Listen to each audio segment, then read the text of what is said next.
What's up, Taiwan? I'm news anchor Barbie with news from here in Taiwan and around the world.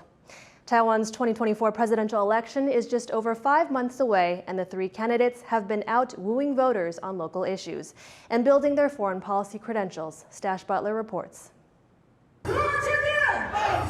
Cheers for the ruling party presidential candidate at a campaign rally in rural Taiwan. In front of a gathering of livestock farmers, frontrunner Lai Ching-te pledged he'll fly the flag for Taiwan's agriculture. 每一項項目對台灣來講攏足重要。未來我攏會非常重視各位產品安全、農民賺錢，來提高農民的收入。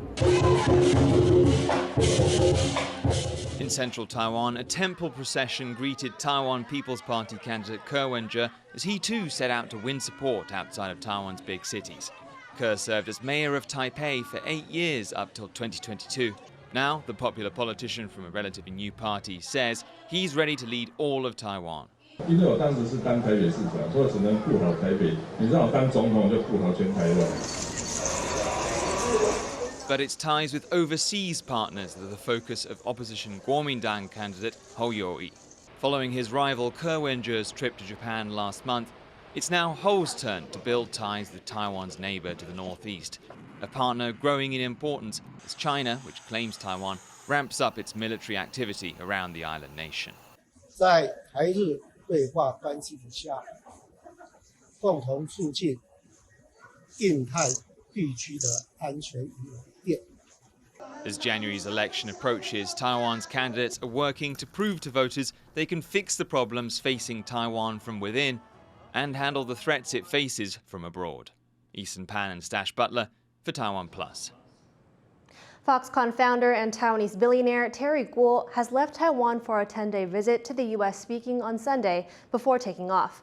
Guo said he plans to relay the concerns of Taiwan's people to his contracts there. 台湾真正的主流民意是要和平，不要战争。 Guo's recent activity has fueled speculation that he will run for president as an independent in 2024.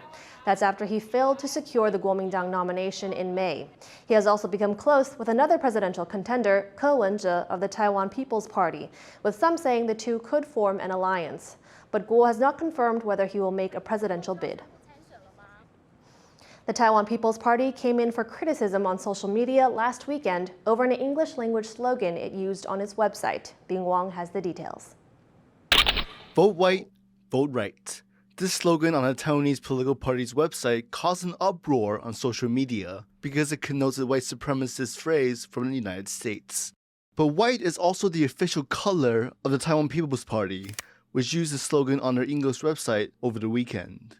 Aiming to break the country's two-party system and establish itself as a third force, the Taiwan People's Party has been using the color white in its branding since it launched in 2019. The ruling Democratic Progressive Party, or DPP, uses green, and the opposition Kuomintang, or KMT, is identified in blue. For the sake of their PR and the sake of their marketing and how do they present themselves as different from the DPP and the KMT, is they've leaned into this slogan of being white as opposed to blue and green, the idea being that they are different or above or separate from Taiwan's typical blue-green politics. Despite being new to the scene, the Taiwan People's Party's presidential candidate, Ke Wen-je, is currently second in polls for the upcoming 2024 presidential elections. Responding to the controversy over their slogan, the party took it down from its website and explained the error. 台湾没有所谓白人至上主义的这样子的概念。那因为近期有许多这个西方的友人，然后还有很多的网民给我们很多的建议，那我们也会从善如流，那针对此部分先行进行修改。Some analysts say this slip could affect Taiwan's People's Party's international standing, even if the party didn't intend to be racist. The fact that the TPP, which wants to be seen as a meaningful political party in Taiwan that could one day win the presidency and would be known internationally around the world, would use a kind of slogan that I think just reads as tone deaf for an English-speaking audience. Taiwan People's Party officials say that they will be more vigilant with language in the future. With the 2024 presidential election just 5 months away, party officials are hoping this mistake won't affect their chances or their standing with English-speaking Taiwan-friendly countries. Scott Huang and Bing Wong for TaiwanPlus.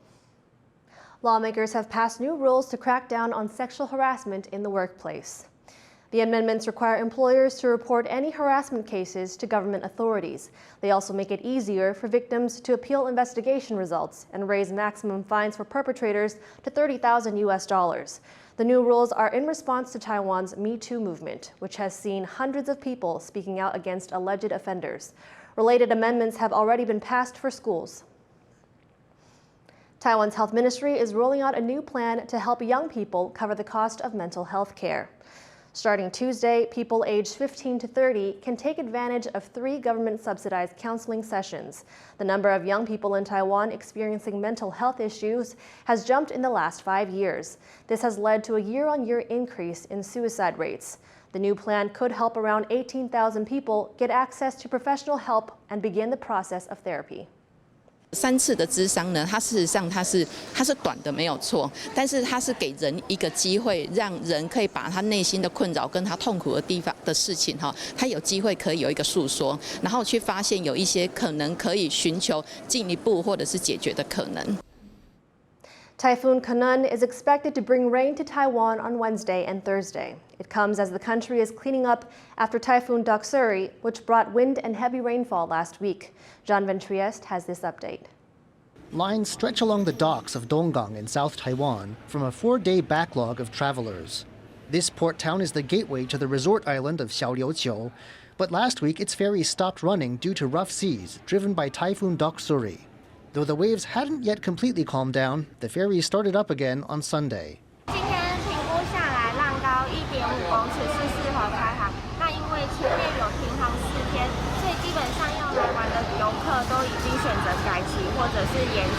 But it's unclear how long they'll keep running for. As Taiwan and its outlying islands clean up the aftermath of Doksuri, a new storm is brewing. Typhoon Khanun is expected to pass north of Taiwan, not making landfall, but close enough to bring more rough weather. Forecasters expect the storm will come closest on Wednesday before curving off north towards Japan. 受到这个台风的外围环流的影响，所以在周二的话，主要的雨区主要是在偏向在北部地区，然后再来是南部地区。It means Taiwan can expect another week of high seas, strong winds, and heavy downpours. John Su and John Van Trieste for TaiwanPlus. Tens of thousands of people have been evacuated from their homes in Beijing amid heavy flooding from what's left of Typhoon Doksuri.